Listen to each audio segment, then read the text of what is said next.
Hello po, I am Rian Christine Pia Badeos from BSN 1A to discuss the molecules of life. So we have here hydrogen po. Hydrogen is the most abundant element po. So ang hydrogen po is yung water is made out of it. And most organic compounds are made of hydrogen po and some other molecules then. So like without hydrogen po, wala pong water. And kung wala pong water, walang tayo. So meaning, without hydrogen, life wouldn't exist. Kasi po, 60% of our body is water po. So kaya without hydrogen, life wouldn't exist po. So bale po, bumubuo siya ng tubig sa katawan natin. So next naman po, we have the functions of hydrogen po. So, the formation of water.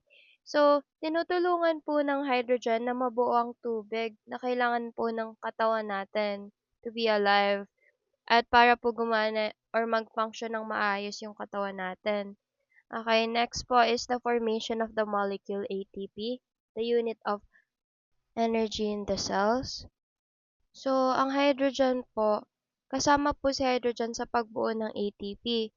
Siya po yung source of energy ng mga cells. Thus, next po is the body uses it as structure block for the creation of carbohydrates, lipids, proteins, and nucleic acids. So, si hydrogen po, they use hydrogen as building blocks sa paggawa ng carbohydrates, lipids, proteins, at nucleic acids sa katawan po natin. So, next naman po, maintaining the body's acid-base balance. So, nag-help po si hydrogen sa pag-maintain ng tamang acid-base balance po natin sa katawan para maayos ang function nito. And lastly, transfer of electrons in chemical processes resulting in the production of energy. So, hydrogen helps sa paglipat po ng electrons sa mga chemical processes po. So, resulting sa pag-ano ng energy sa cells po, pagpunta ng energy sa cells, paglipat po, ganun. Next naman po, we have nitrogen. So, nitrogen po is a crucial building block for both proteins and your genetic material po, such as DNA and RNA. So, your body can't use much of the nearly 78% nitrogen in the atmosphere po for growth and development.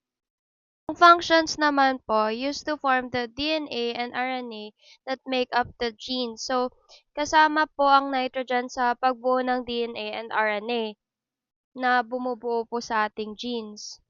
Next naman po is forms the structure of enzymes to help chemical reactions to occur. So, si nitrogen po is part ng structure ng enzymes na and it helps na maganap ang mga chemical reactions sa katawan po. Next naman po is used in growth tissue, repair, and to replicate cell division. So, si nitrogen daw po is important sa paglaki ng katawan at pag-ayos ng mga nasirang tissue sa atin at pagdami o paghahati po ng cells natin. Next naman po, we have carbon. So, carbon is important because carbon is the basis for the structure of life. The molecule it built organic molecules that form almost everything. It has multiple covalent bond with itself or other atoms which lets it make numerous complex molecules. Next naman po, we have the functions of carbon. So, it builds carbohydrates, proteins, lipids, and nucleic acids, DNA and RNA. So, they use carbon po to build up carbohydrates, proteins, fats, at nucleic acid, DNA, at RNA na need po ng body natin. Next naman po, it stores energy released through eating. So, carbon helps store energy po. And yung energy po na yon is released while eating or like through eating, released through eating po. Next naman po is cells and tissues get their shape from the backbone made by it. So, cells and tissues po, nakuha daw po nila yung shape nila from the backbone made by it. Kaya kaya po siya nagkakaroon ng shape and structure yung cells at tissues natin. Tapos po next, carbon compounds form strong chemical bonds with other molecules, making millions of different organic compounds possible. So, carbon po, nagbubuo po siya ng strong chemical bonds to other molecules. Kaya po possible ang pagkakaroon ng maraming kinds of organic compounds po. And lastly po, we have oxygen. So it makes possible the process of cell respiration where cells make energy from the body's nutrient sources. Life forms are simply unable to maintain energy output required for survival.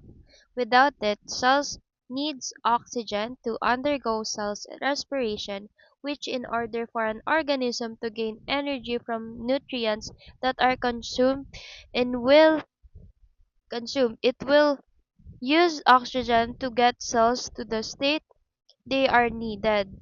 The body contains more H2O than any other molecules, and oxygen compresses much of that water.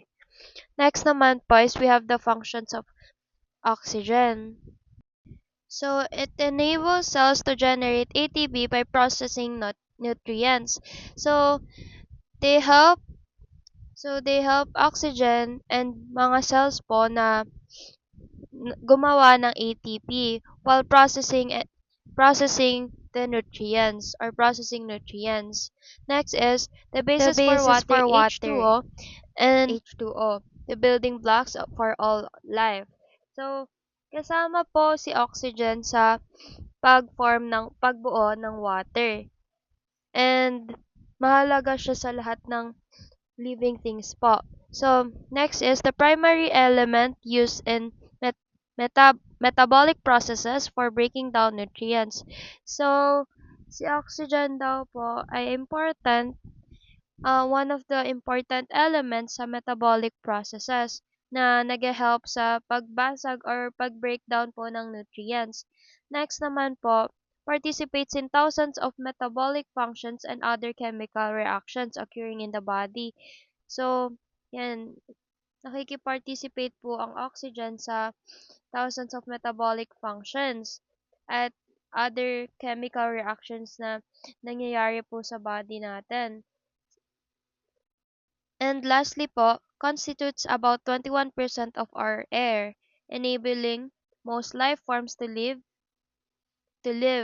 So, si oxygen po, bumubuo po siya ng about 21% of our air, which enables most life forms to live po. Yun lang po. Thank you po.